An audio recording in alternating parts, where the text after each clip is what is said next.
Researchers like today's returning guest Joshua Cutchin have instead honed in on cases that contain very specific threads and found that sometimes the smallest details can contain the biggest clues. His last book, of course, was called A Trojan Feast, focusing on the presence of food and edible exchanges in these encounters, and he's followed it up now with a new book called The Brimstone Deceit, an in-depth examination of supernatural scents, otherworldly odors, and monstrous miasmas, which clearly covers the sense of smell in these cases. And who doesn't like a party with a theme? So let's get this one started. Josh, my man, welcome back to the Higherside. It is a great pleasure to be here, home of the best damn intros on the internet. You always do such a good job with those. Well, thanks, man. I do try, but I appreciate what you do so much more. Loved having you on last time. Really enjoyed this book as well. And I actually came away learning quite a bit of practical information about the sense of smell, even among all the weirdness. And I really started to think about just how much we take smell for granted when it's really quite important and somewhat mysterious. So to get us warmed up here, tell us a bit about smell itself, the mechanics of it, and maybe why you took this smell-based approach to weirdness. I'd be happy to. It's one of those things. As I was doing research for this, I became more and more fascinated just by the history and the sociology and the psychology and all the different aspects of olfaction, as it were. And, it's one of those things that I had noticed a long time ago, is that there are certain common elements in a lot of paranormal supernatural phenomena where there tend to be similar odors that are noticed. And it's one of those things where people would, make a note of it in a book or something, maybe dedicate a chapter to it here or there, but no one ever really took the time to roll up their sleeves and get in there and try to write a long form book on the subject. So I felt like in order to really do justice to that particular topic, I had to take a deep dive into, exactly what we know about science as it stands, today. Mm-hmm. And it's surprising to me how little we know. It's one of those things that's sort of like sleep. Like, we understand why we need to sleep, and we understand that we need it, but we don't understand exactly why it happens. And similarly, like, we understand a lot of stuff about scent, but we don't still understand exactly how it happens. There are several theories that are out there as far as the actual mechanism goes. But what is apparent in each of the different disciplines that I looked into is that scent is intimately tied to memory.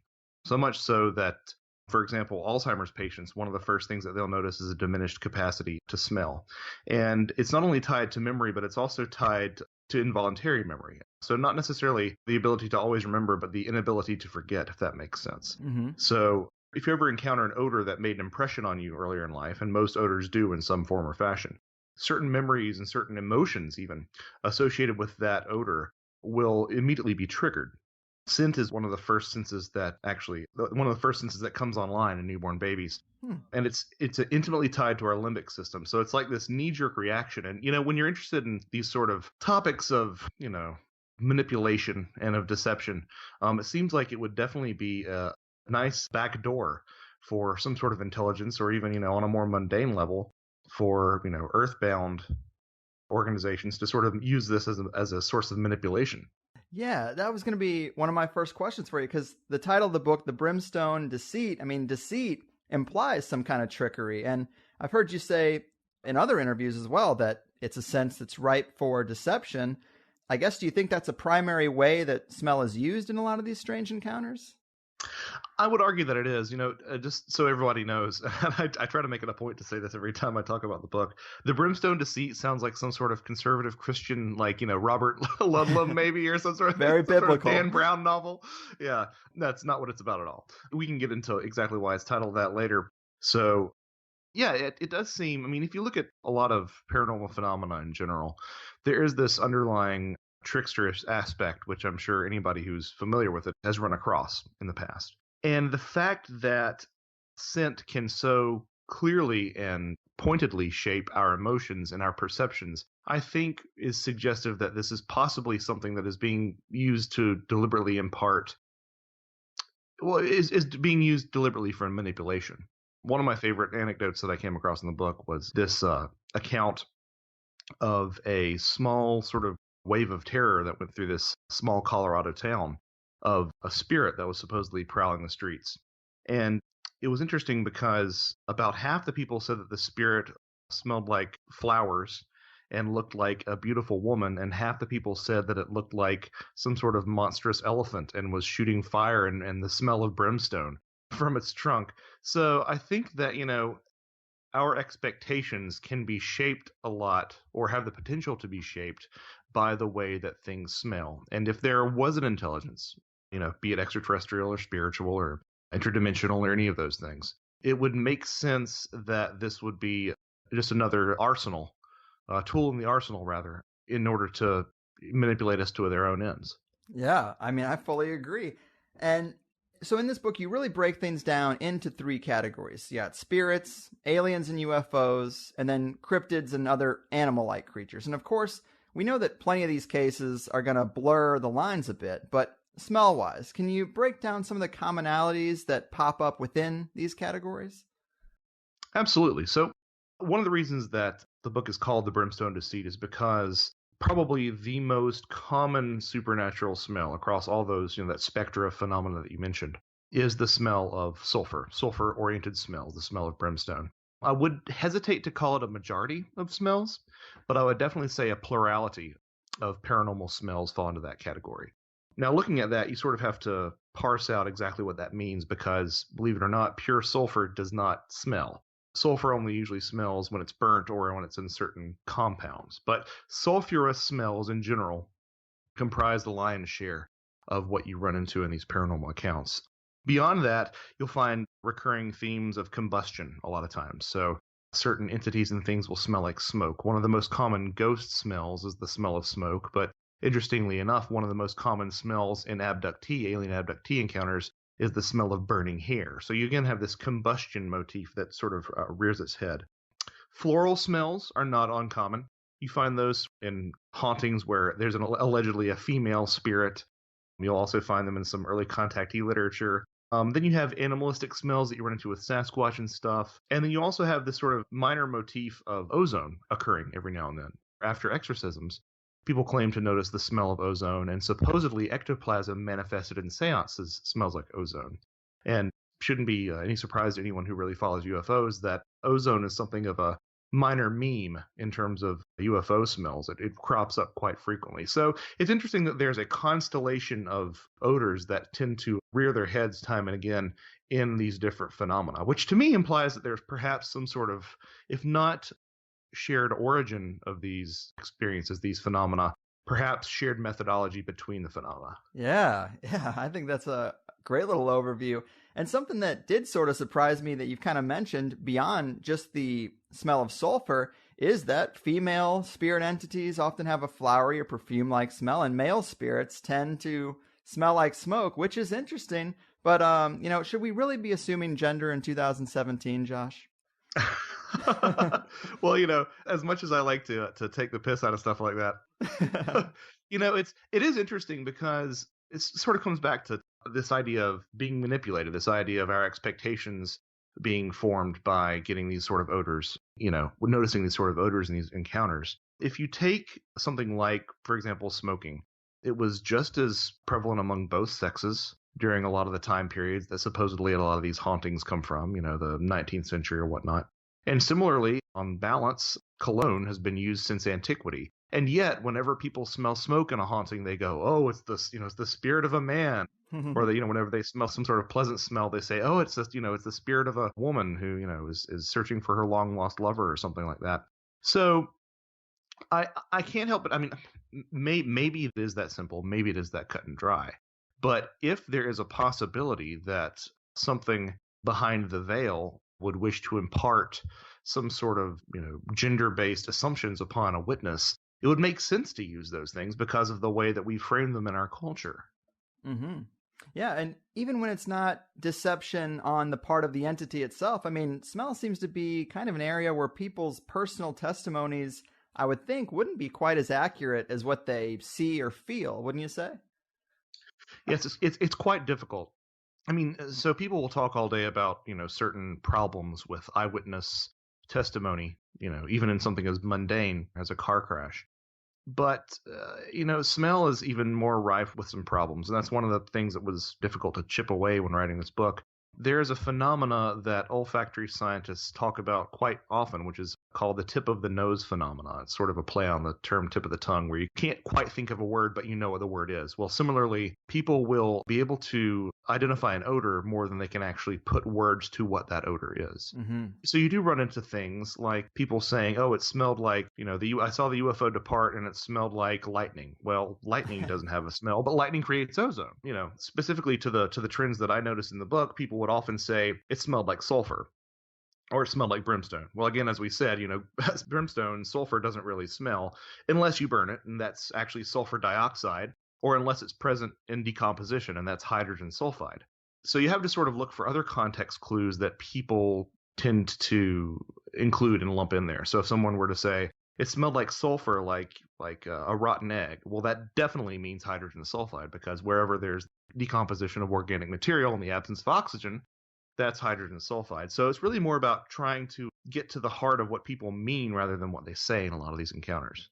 Well, decomposition of organic material is such a key phrase. I mean, that's kind of the point of examining things from these kind of side angles, is trying to get insight into the big picture. I mean, what kind of clues does this sulfuric smell give us into situations of paranormal encounters? I mean, it must mean something. The decomposition of organic material seems like a key phrase there. Yeah, I mean, it's interesting. If you try to find some sort of overarching theme to a lot of these different odors, you sort of become stuck on the idea of entropy. A lot of people describe decaying odors, like Sasquatch smelling like rotten meat, or sulfur, again, is one of the compounds that are released when there's organic decomposition. Burning and combustion are similarly, entropic phenomena as well. Sulfur specifically, to that exact odor and that exact problems that it entails, raises quite a few questions. For example, if these phenomena are capable of controlling the way that they smell, and they wish to not be noticed, they really couldn't have picked anything worse than sulfur.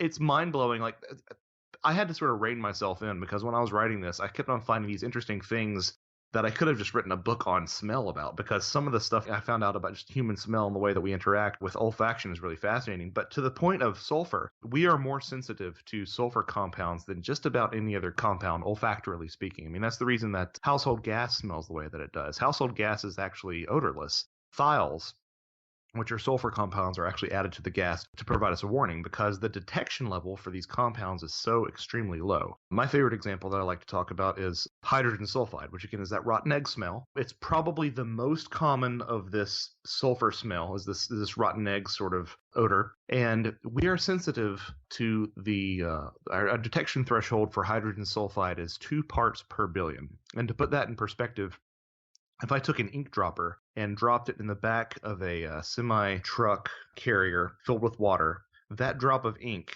would be twice the concentration of 2 parts per billion. So, wow. Yeah, it's I'm sorry, 0.05 parts per billion, not 2 parts per billion. Yeah, it's fascinating. We're fascinatingly sensitive to hydrogen sulfide. That's wild, man. I mean, this kind of built-in susceptibility to the sulfuric smell and its association with spirits is pretty odd. It might be a clue. It's interesting from a developmental perspective, evolutionary perspective, isn't it? Well, to be fair, hydrogen sulfide, which we can detect at, that half a part per billion, is a very toxic gas.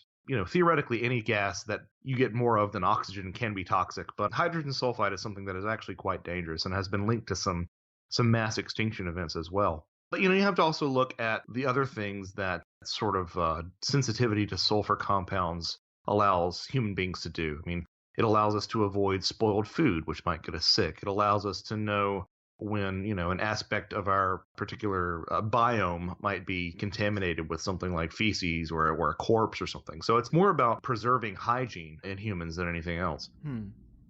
That's fair. And let's step back to UFOs smelling like ozone. Ozone is a smell. I don't even know if I could identify that smell, but is it different enough from sulfur that it could almost suggest we are dealing with 2 different categories?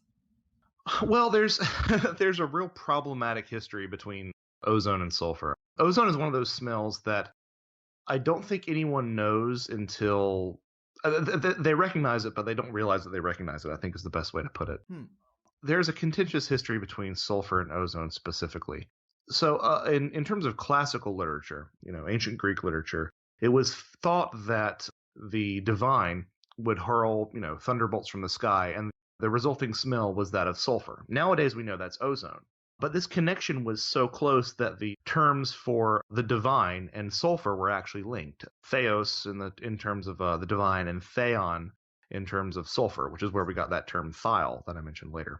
You also see this echoed in Abrahamic thought, where a lot of times in the Bible, for example, whenever God seeks to cleanse something, he uses sulfur. He uses, fire and brimstone, because sulfur was actually one of the first fumigants.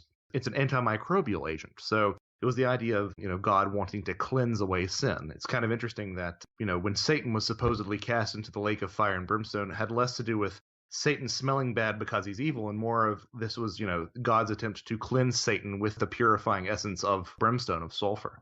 So you have this conflation between sulfur and the divine, and ozone coming from lightning bolts.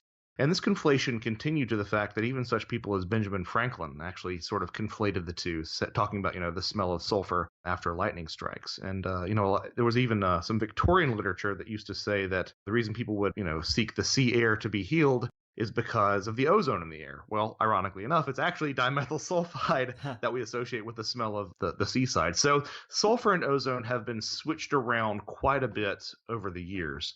I have a tough time believing nowadays that people would mistake ozone for sulfur.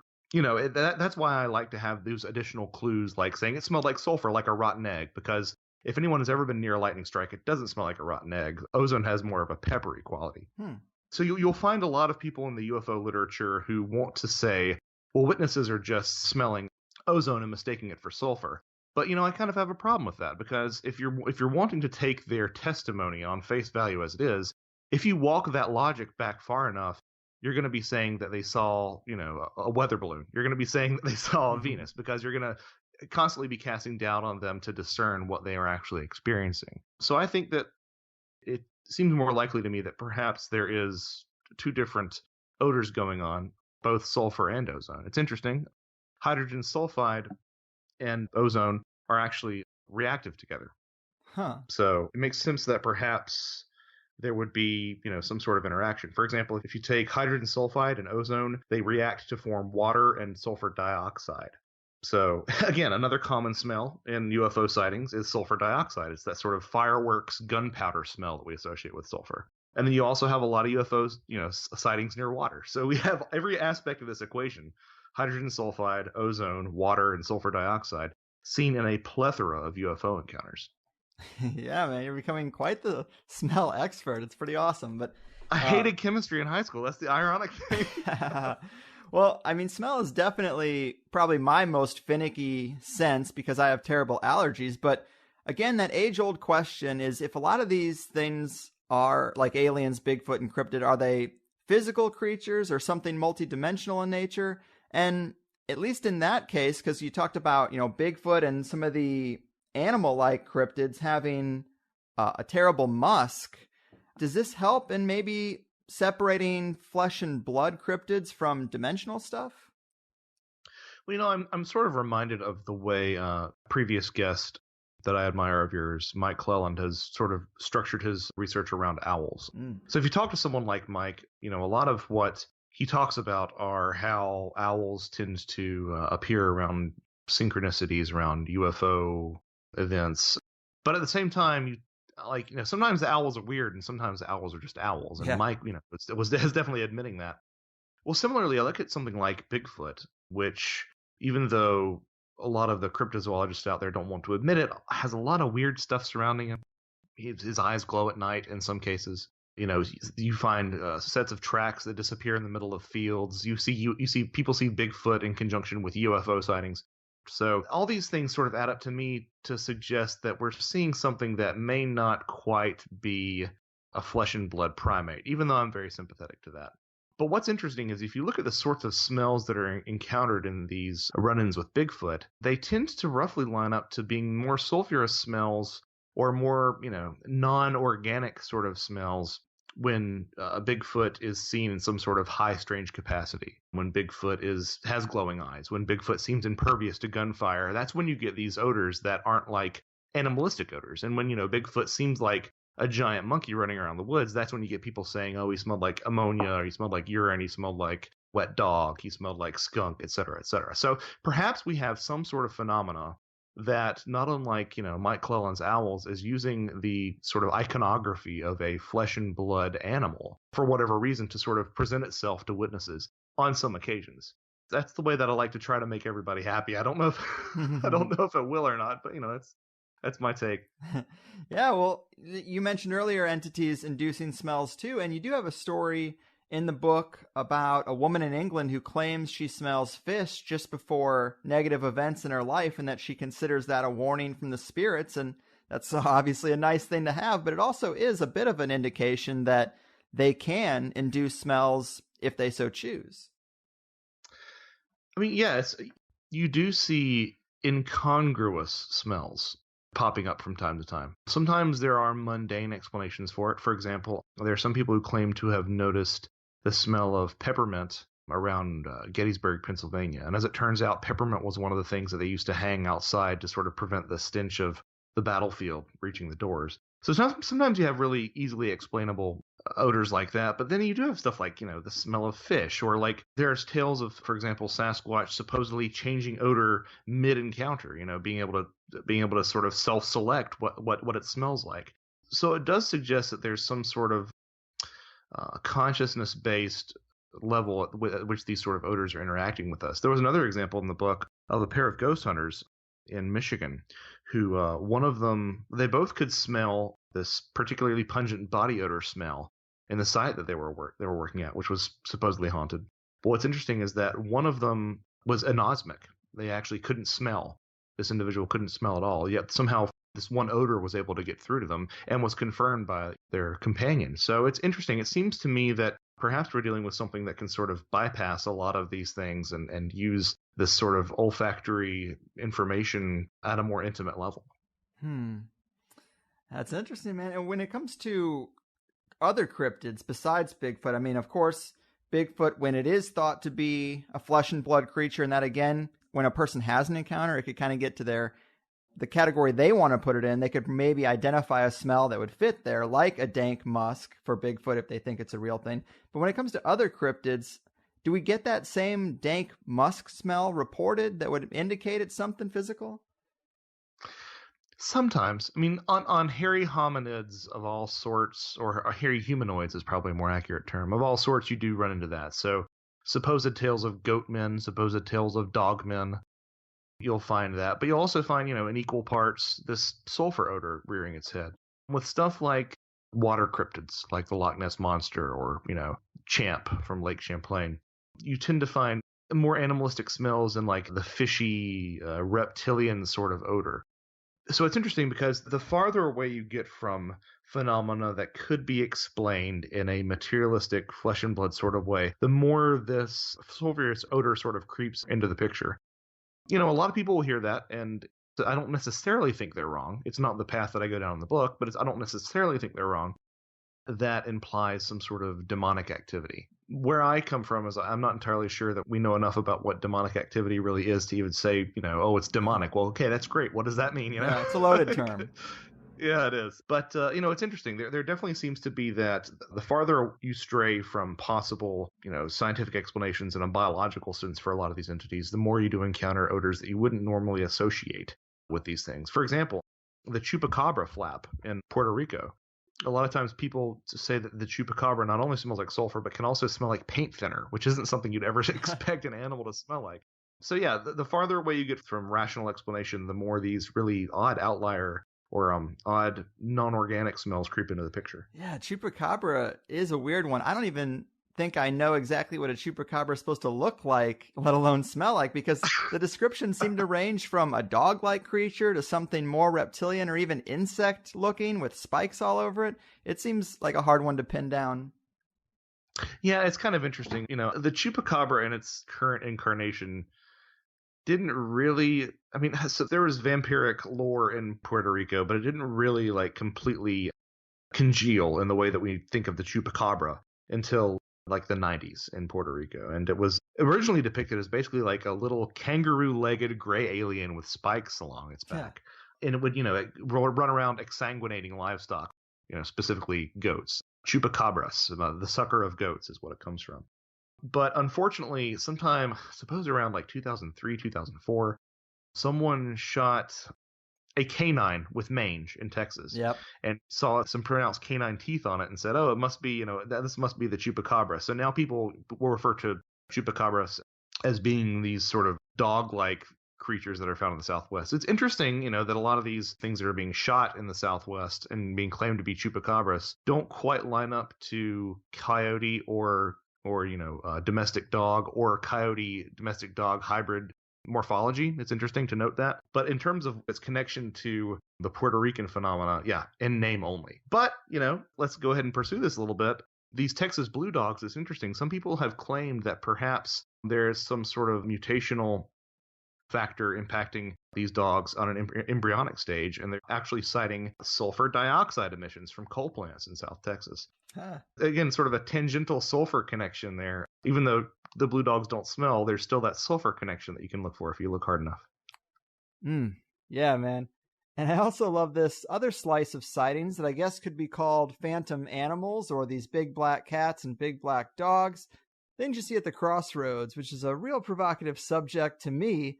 They say if you perform certain rituals at the crossroads, you go there the first night to do the thing, you come back the second night, and it's common to see some phantom animals lurking around. And if that doesn't scare you out of coming back the third night, then you meet the man himself, and you can make some type of deal to be able to play guitar or, whatever you need. Yep. But again, that sulfur smell comes up in some of these cases, which helps to indicate it's not some type of hallucination, that there's something happening in these instances. Yeah, I mean, that's the other thing that I found really compelling is, I'm definitely one of these people who thinks that there is some sort of objective reality to hallucinations, quote unquote hallucinations that are seen in altered states. I think it's like dreams. I think that sometimes you have big dreams and little dreams, and your little dreams are like, I was walking down the street and a dog came up to me and shook my hand, and put a cream pie on my head, just silly nonsensical dreams. I think sometimes there are big dreams that are profound, that say something, that have some sort of that sort of bump up against reality a little bit. Mm-hmm. And similarly, I think you have little hallucinations and big hallucinations. I think sometimes some of the things that people see in altered states are completely inconsequential, silliness, and they're byproducts of the brain. But sometimes I think there's legitimate entity encounter in those states. What's interesting to me is that hallucinated smells are not often, if ever, encountered under the influence of psychedelics, for example. Yeah. You do find it as, as a neurological disorder, but you don't find it as something that is produced as what we would, assume an hallucination to be. So it implies that as weird as these things get, and as far out as I would like to suggest the reality of these things are, there is an objective component to what they are. Mm-hmm. Yeah, man. And you mentioned water monsters a little bit earlier, and something that I thought was weird in the book is people refer to them as smelling like a snake, which I don't even think is a smell I could identify either. It's interesting. Have you ever been to like a pet store that specializes, a herpetological pet store that specializes in reptiles? I'm sure I have at some point, but not really that I recall. Okay, well, if you want to find out what a snake smells like, just next time you see a reptile pet shop, just go in there and you will not forget it, because it's a nasty smell. Again, it's one of those things when you look at the way that people try to describe it, they tend to compare it to other things that it doesn't really quite smell like. People will say, it's skunky. They'll say it's, musky, or they'll say it's musty, which are, terms that are really problematic in a completely different way, because you normally associate must with dust and musk with animals, but at the same time, you have male animals who are in must who are releasing musk. So it's this complex thing. But whenever people try to explain that, something like the smell of reptiles, in the case of these water monsters like Champ from Lake Champlain, they really do tend to grasp at straws, which makes the whole thing, more difficult to parse out exactly what they mean. So, a lot of this is best guess. Yeah, and it's kind of funny. It reminds me of a Lewis Black comedy bit where he talks about marketing in foods. And he talks about the word tangy. And he's like, they use this word tangy and it doesn't mean anything. It's kind of a bullshit thing that marketers made up. And kind of terms like musty. Weird smells have kind of that same Yeah, quality. Yeah. It's like there's common words we use for them, but when we get down to it, it's like, well, those are kind of odd descriptors. Yeah, and it's. I mean, sometimes they're accurate, but what they could possibly mean is it's a really wide margin. Yeah. So, and also, obviously, you have a lot of great encounters with cryptids peppered throughout the book. Is there a particular cryptid story that you like that you could tell us about? Oh man. Well, the primary part of this book is dedicated to spirits, which I say spirits because I wanted to lump demonology and supposedly encounters with Satan and stuff in there too. UFOs and Sasquatch, but there's an entire last chapter that's just sort of the catch-all. And I think one of my favorite cryptid encounters from that would have to be some of these really, really strange cryptids that people see, like flying cryptids. Yeah. It's something that, it's easy to write off Sasquatch as perhaps, some sort of relict hominid, or it's easy to, supposedly say that maybe, Nessie is a plesiosaur or something. But it's interesting to see these flying things and these sort of flying creatures. One of the interesting ones that I really always enjoyed hearing about was the Van Meter Visitor, which was supposedly this gargoyle that descended upon this Iowa town in 1903. And basically, for a couple of days, I think it was just people were seeing this thing, and there was the town doctor like shot at it with his shotgun, and I think there were even two of these things that were running around town, and everybody claimed that it smelled awful. It smelled putrid. It smelled overpowering. Of course, frustrating for somebody like me. They don't exactly say what that means because that could mean a lot of things. Yeah. But it's one of those weird stories that really doesn't seem to have a resolution. I mean, according to local lore, they ran these things down an old mine shaft. But it's one of those things that I like because it doesn't fit into anybody's box. There are people who come along and say, "Oh, I'll take that. I'll put that on my alien box." But no, it doesn't. Sorry. Yeah. That's not. It doesn't fit there. I'll put that in my cryptid box. Nope, doesn't fit there. Nothing in the fossil record like that. I'm with you, man. Yeah, I love stuff like that. The things that continue to stump people, I love. Mm-hmm. Flying creatures are great because they are kind of the most epic, and in a weird way, they almost seem... I mean, obviously, there's not much of a fossil record, but they almost seem more possible because they could get away quickly. They could hide maybe easier. But there is one in the book that you talk about that I loved. It's a sighting in a Chilean copper mine. Again, mine associated with a flying creature, but seen by multiple people, which of course I always like. And when we're talking about mines, we're also talking about deep passages into the earth, which is another sweet spot for me. But they had this thing that flew over their heads, and it was described as having wings with brownish feathers, long snake-like body with bright scales, and the head of a lobster. And it smelled like burnt arsenic, which, good job identifying burnt arsenic. Yeah, exactly. Let me try to remember what that smells like, right? Yeah, I love that. That's another one that I love because it is one of those things. The ufologists will come along and grab those and try to throw it into the UFO basket. But I think, if it was a spaceship, I think people would have been more inclined. I mean, this was like 1868, so the ideas of Jules Verne and dirigibles and things like that, they're kind of in the consciousness. And to say that like it had the head of a lobster, it's just it's wonderfully, and like apparently it was a lobster-headed flying snake with thick hair and these brownish feathers, and it was Chilean copper mine that it appeared out in front of, and people thought it was the devil. Supposedly some people had remembered that in years past it had appeared again, but I just have no idea what to make of that. Yeah, it almost sounds like they drilled too deep and unleashed some kind of Lovecraftian horror. Yeah, the elves, the dwarves rather, delve too deep. Yeah, man. I just love that one. And there's other flying dragon-like sightings in the book too. I always thought dragon stories were interesting because they're so cross-cultural, and they could have possibly been survivors of the dinosaur era. I mean, as out there as that is, we do have a history of an era that was dominated by large reptiles. But what are your thoughts on the category of dragons? I mean, do these sightings carry on today, or do they seem to be like hundreds of years old in most cases? As much as I want to endorse the idea of possible, dragon sightings, I do kind of love the idea of dragons being an amalgamation of what we feared as primates. We feared hawks and we feared lizards. So we sort of, in our primitive ape brains, we mashed those together into dragons. These taloned flying beasts as like the ultimate terror. But yeah, I mean, if you look hard enough, people are still seeing things like dragons from time to time. I think Lon Strickler over at Phantoms and Monsters had something just as recently as maybe 6-7 months ago, where somebody, and I think it was New Jersey or somewhere in the Northeast, supposedly saw like this dragon flying through the clouds.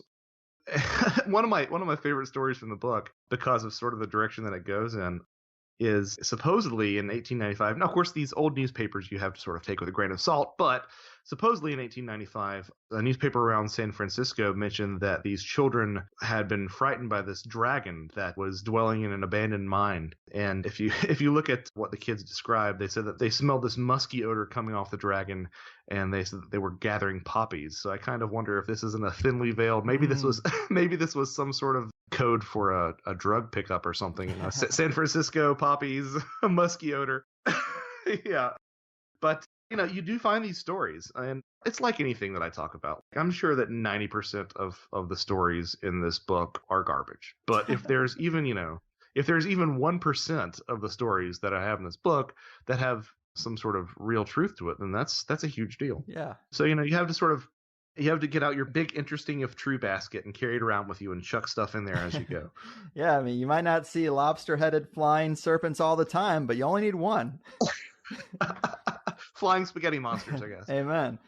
So to dig deeper into the aliens and UFO category, you do say that a lot of thought has clearly gone into spirit smells, but a lot of science has gone into the subject in the UFO category. Can you elaborate on that? Yeah, so I mean, I love ghost hunters. I know some ghost hunters, and I think that they have some of the best. They have the most easily replicable job in terms of, the easiest wall to climb in terms of proving something, because a lot of people are open to those ideas. Yeah. But at the same time, they have a tendency to take things, and I think sometimes even worse than ufologists, which is kind of a thing that I wouldn't think I'd say, but I think even worse than ufologists, they have a tendency to half grasp a scientific concept and run with it. So I mentioned neurological, experiences.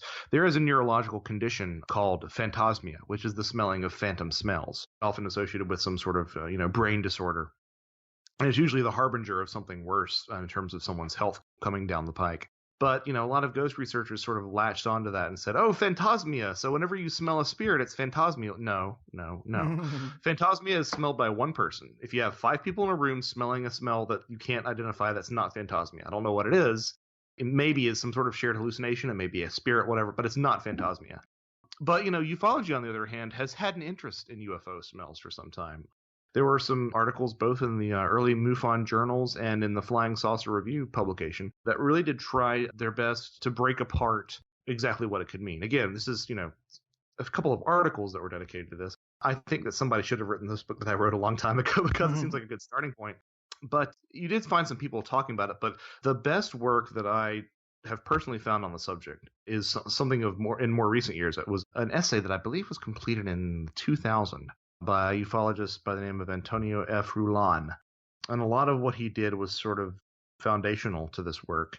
And he determined that a lot of the symptoms, he was one of the first people to really categorize a lot of the symptoms that people had in terms of the way that the smell would interact with them. Watering eyes, feeling ill, feeling nauseous, these sort of things. And he came to the conclusion that in at least some of the cases, that sulfur compounds were indeed at play as well. Which, runs counter to a lot of old guard ufology. A lot of old guard ufology felt that there were more, machine-based smells, like the smell of burning hydrocarbons. Again, the smell of ozone. John Keel was one of the few people who really said, it smells like sulfur. But yeah, so I have to take my hat off to Antonio on that, because it was one of those things where I'm like, this has got to be, referenced with due reverence in the book because of the great work that he put forward. Yeah, and the alien thing is just so interesting, because last time we talked about aliens possibly being a modern technological skin on the long history of fairy-like encounters. But this book kind of does look at aliens more from the standard ET hypothesis perspective. I guess I'd ask you if the study of smells, did it objectively move the needle for you at all in this question, or are you still right there in the middle? I mean, yeah, it did. Anybody that listens to me, on any of my shows knows that I'm still pretty sour on the ETH, but the extraterrestrial hypothesis is treated much more kindly in this book than it was in A Trojan Feast. And honestly, like some of the stuff kind of does, some of the stuff that kind of does sort of suggest more of an extraterrestrial solution. Even though I still don't think that's the case, it's opened me up to it. For example, one of the compelling things to me is that meteorites and moon dust are often compared to gunpowder smells. Some astronauts said that, whenever they would return to the lander, that the moon dust on their shoes smelled just like someone had fired a carbine in the capsule.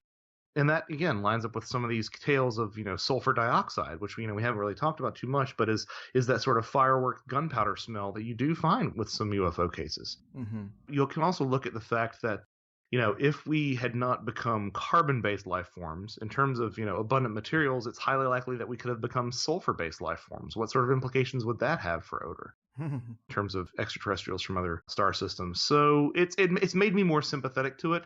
Still doesn't mean I'm on board. I'm still very much of a spirit world fairy kind of guy, I think, if you were to hold my feet to the fire. But it did definitely warm me up a little bit to that.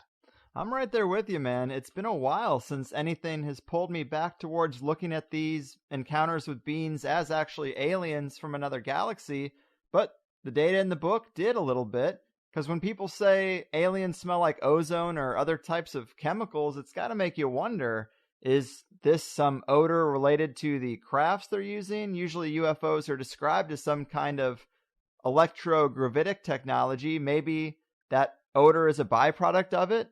Or maybe popping in and out of dimensions or portals, if they're using that for travel, puts off that smell. It's a curious thing. Yeah, it's one of those sort of things where if you look at these sort of possibilities that are opened up, it's impossible to really sort of catalog and go down each of those roads. I tried my best to say, okay, well, conventional aircraft, unconventional aircraft, natural phenomena. I think that there's something to be said that a lot of Earth flights happen around earthquakes, and people say that a lot of earthquakes release, sulfurous volcanic gases. And then, the extraterrestrial hypothesis, maybe it's that. But, there's only so many hours in the day. You can only devote so much time to each of those different possibilities. And then, who knows? Maybe the black budget world has discovered a way to run, unconventional aircraft on rotten eggs. And they just release a stream of fart across the sky as a chemtrail. Maybe that's something, just stuff that we can't even comprehend could be the explanation for this. So it makes it a little bit more frustrating than I thought it would be to begin with. Right. It's always more maybes. But in terms of stories, you have one that I thought was really interesting. Took place on November 11th, 1987. So in my lifetime, I always like the ones that don't have to go back, hundreds of years. But this guy, Ed Walters, in Gulf Breeze, Florida, I guess he saw a UFO and was trying to get closer to it, and he was stopped by a beam that he said smelled like cinnamon mixed with ammonia. That's a weird one. It is. It's interesting because if you look at... So the Ed Walters case is a pretty famous case. It's sullied a little bit because apparently someone who moved into Walters' home later found a model of a UFO that looked suspiciously like some that were seen in some photographs that Walters had taken. But if you look at that description, cinnamon and ammonia, the cinnamon sort of lines up with some of the things that Whitley Strieber said. But also, the cinnamon and ammonia both have this interesting quality that I noticed with a lot of odors, which is they are both strong stimulants of the trigeminal nerve. So if you look at sort of the odors in a lot of these paranormal phenomena, it really does sort of, a line falls down the middle where it's either sulfur odors and non-sulfur odors. And it was interesting, if you look at the non-sulfur odors, a lot of them seem to be strong stimulants of the trigeminal nerve. Now, if anybody doesn't know what that is, go to your kitchen, open up your jar of vinegar, and take a big whiff and tell me what you feel. Well, that's your trigeminal nerve. It's what makes, spicy food spicy and cold food cold. It's actually one of the largest nerves in the face. It actually controls a lot of facial movement. So I thought that was sort of an interesting avenue to sort of look into what are some implications of the fact that some of these odors tend to be strong stimulants of the trigeminal nerve. And it seems to me that there perhaps could be some sort of stimulating quality that might be essential to the experience. I don't know how coy I should be about about my conclusions, but I think that that's a not inconsequential detail. Yeah, I was going to get to that. I do love that part, that the scents that trigger that nerve in our nose are the same ones associated with these strange phenomena. I mean, that can't be an accident. I don't think so. Again, like the things, I find it's always really compelling to me whenever, I mean, this is my second book, but whenever I'm writing, the most compelling things always just fall into my lap. One of the most compelling things I think about the last book was this idea that a lot of these entity foods corresponded to this sattvic diet, this diet that was favored by, Hindu mystics and holy men. Yeah. And this whole trigeminal nerve angle was, again, one of those things that just completely fell into my lap. And I said, oh, that's an interesting connection. And yeah, I think that it's even more interesting when you view how those particular odors, fall on a spectrum with what certain sulfur odors, specifically hydrogen sulfide, can do in terms of if you want to get into that, we can. That's fine. Well, absolutely. It is something we sort of all know, but overlook, this connection between altered states and smell, because we've seen movies where an unconscious person is woken up with smelling salts, and there are also smells that can knock a person out. And it's interesting that certain odors can almost act as an on and off switch for waking consciousness. And maybe there's a clue there, because the connection between psychedelics and these contact experiences really resonates with me. And this could just be a natural parallel. Maybe instead of eating mushrooms, certain smells can be released that facilitate these weird contact experiences. Yeah, I mean, it's really interesting because smell is, again, it's also a good metaphor for the paranormal. It surrounds us, but we can't always see it, but we can sometimes detect it, and it influences us even if we don't realize it. But specifically in terms of what we're talking about here, yeah, you talked about smelling salts. All these trigeminal stimulants are actually stimulants in that capacity. The reason that smelling salts work is because they are strong trigeminal stimulants. So they sort of end up shocking you awake. They're sort of like an emergency button that your body is able to press whenever they're hit with it. And it's interesting if you compare that to sulfur smells, the most common of which is hydrogen sulfide. And about 7 years ago, now that it's 2017, some researchers were actually able to induce suspended animation in mice by using carefully monitored amounts of hydrogen sulfide. Hydrogen sulfide, which again is a poisonous gas, so don't go home and do this. Don't try this at home, kids. But they were actually able to induce suspended animation in these mice. They basically rendered them cold-blooded. If I recall correctly, they actually dropped their breathing to 10 breaths per minute from 120 breaths per minute as mice, and they brought their body temperature down all the way to 51.8 degrees Fahrenheit. So I mean, basically, so suspended animation by definition would be an altered state of consciousness. This isn't to say that hydrogen sulfide is a hallucinogen. It's not, which is the reason, again, don't try this at home, kids. But if you are in that state, it would by definition be an altered state of consciousness. So what my suggestion is that perhaps this is sort of a way of setting the stage for something else to come in and do its thing. And then when it wants to pull you out of that, you get hit with the trigeminal stimulant, and it brings you out of that, facilitates a quick, rapid return to your normal state of wakefulness. Yeah, I think you're really onto something there. I loved that suspended animation portion because that data is just so interesting. Clearly, there's some relationship that we just don't understand yet. Oh, absolutely. What's fascinating to me is that it's something that, is literally used as a chemical warfare agent. If you're really careful with it, could, possibly be the secret to unlocking, trips to the stars. Mm-hmm. It's amazing that something that volatile can be that useful at the same time. I love it, man. So again, kind of trying to wrap this thing together. I mentioned this in the intro, but it does seem like focusing on these little details does give us clues into the big picture. We talked about a lot of the insights in both areas, over the course of these two shows we've done. But are there any other ways in which you think about these phenomenon differently after writing these two books that you have, rather than the way you thought of them before? Yeah, I mean, I was always aware that there was a level of theater and manipulation involved, The idea that we are allowed to see these things in a lot of these cases, especially in especially in the UFO phenomena and the ghost phenomena. And I think that's just really been strengthened, but even more so to the point that I think that we're allowed to see it, and things are specifically made to resonate with us because I think we are inextricably a part of these things. We are connected to these particular phenomena in a way that I think is that shares the burden of the way that we see it. And what I mean by that is I think that, to quote my good friend Greg Bishop, I think we bring things to the dance when we see these things. I think we see something that is so alien in the dictionary sense of the word, in terms of being foreign to us, that we try our best to understand it, and we draw upon whatever clues that we can to sort of fill in the missing blanks, be they pop culture, be they culture of our own ethnicity, be they something from perhaps from the collective unconscious. Whatever is happening, is we are meeting this thing halfway, and that has been really strengthened by what I've been seeing over the past couple of years. Great point. Right on, man. Well, fascinating stuff as always. Before we go, do tell the people about anything else you got going on, or where they can keep up with you in this mad world.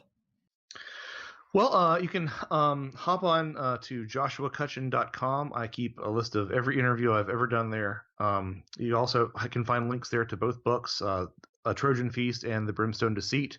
If you don't want to navigate my website, you can just hop on over to Amazon or Barnes & Noble.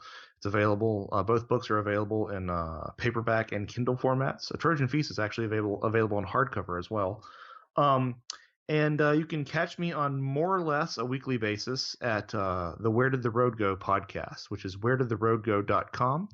And I'm on there frequently with Red Pill Junkie and Mike Hughes, and Sarai Azkath, doing a bunch of roundtables, and I get a chance to rattle on there. So I'd like to thank you, Greg, for having me on here. It's always there are interviews that I do where I'm like, okay, I'm going to do this, and I'm just going to find my way through it. And then there are interviews that I actually get excited about. And this is one of those. So thank you for having me back. I really appreciate it. Awesome, man. You are too kind. It is my pleasure. You're the man. Keep doing what you do, and take care out there. Thanks so much, Greg. Take care. There we go, Higherside chatters. Joshua Cutchin, the sensation. A lot of people have been asking me to go back to paranormal and cryptozoology, and I do love that stuff, but it's hard to find new angles and stories that most enthusiasts haven't heard before. But Josh, J.C. Johnson, Lyle Blackburn, Linda Godfrey, those are some great episodes, but it is just tough. Mike Clellan and the owl angle was good recently, and Josh's food-based and smell-based approaches are also interesting. Smell does get a bit more vague and broad, but there were some aspects that really clicked for me. The smell of decay and decomposition in certain situations. I guess that might be sort of expected, but it also kind of speaks to the mechanism behind those accounts. Maybe the clues around odor and the abduction experience do actually suggest that it's its own phenomenon. Personally, I've started to think of those things more as occult or magic-based, but I still like to come back to the traditional angle once in a while, because I wouldn't ever try to be so arrogant as to say I figured it out. I just lean towards long-standing, maybe Earth-based encounters told through different cultural lenses. Either way, Josh is a great guy who clearly works hard and does like to bring new things to the table, rather than the way some people can phone it in and just churn out a bunch of paranormal books. His are both really in-depth. And the suspended animation stuff that we ended the first hour with is really fascinating, isn't it? Of course, smells and their connection to altered states. Also got to get a kick out of that. Kind of weird, because obviously we know we can ingest something or smoke something and reach an altered state, but just an odor, I mean, it's clear when you think about it, but definitely something I often forget. Again, all these sorts of sightings, from goat suckers to lobster-headed angels, I think altered states are a big part of these things. Maybe the endogenous DMT dumps aspect is in play. I hear these things and I do take people at their word, but critics do say, well, where's the physical evidence? Where's the fossil record for Bigfoot? And you're just not going to get anywhere like that. It's not going to fit in the materialist box, but that doesn't make it any less valid.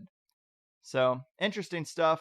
If you're wanting a little more to satisfy your hunger for strange, in the second hour, we talked about a lot of things you might not have expected, but Terence McKenna and the mysterious octopi, the foul and detailed description of the Bigfoot odor, stillborn lambs, the saga, the mass gasser of Mattoon, MIB and black-eyed children encounters and their accompanying odors, star jelly, the caulking of the firmament, alchemy and its place in the discussion and in Josh's book, the olfactory philosophy of Plato and Aristotle, odors described in the Lesser Key of Solomon, smells in magical ritual, more rules of entity engagement, and a whole lot more. So plenty of stuff to keep a person entertained. $5 a month gets you 5 shows a month, yada yada. Sign up for you, don't sign up for me. Plus you get that lifetime forum access now. Free downloads to all the Higherside music. People ask me all the time where they can buy the music, and I say just sign up and it's yours. Or chop the songs off the end of any show and tell me to go fuck myself. TheHighesideChatsPlus.com. How's that for a sales pitch? Big thanks again to Josh and really all the February guests, Shaman Janier, Jay Dyer, Austin Kopic, and Ryan Zimmerman. Pretty diverse spread of topics with a definite emphasis on magic and a lot of return guests too. 4 out of 5. I wonder how people feel about that. Because when I hear a guest returning to a podcast that I've heard them on, I typically like it more. I feel like there's more camaraderie and that kind of thing. But I also like discovering new people and getting into new people's heads. So it goes both ways. Looking at March, I think it's all new guests. Some well-known, some completely unknown, and some threads I've never really heard before that I just can't get out of my head now. So psyched to get them out. If I'm being honest, 2 are probably just all right. 1 is really good if you can get past the guest's obsession with returning to a particular subject that I never really ask about. And 2 are just fucking phenomenal.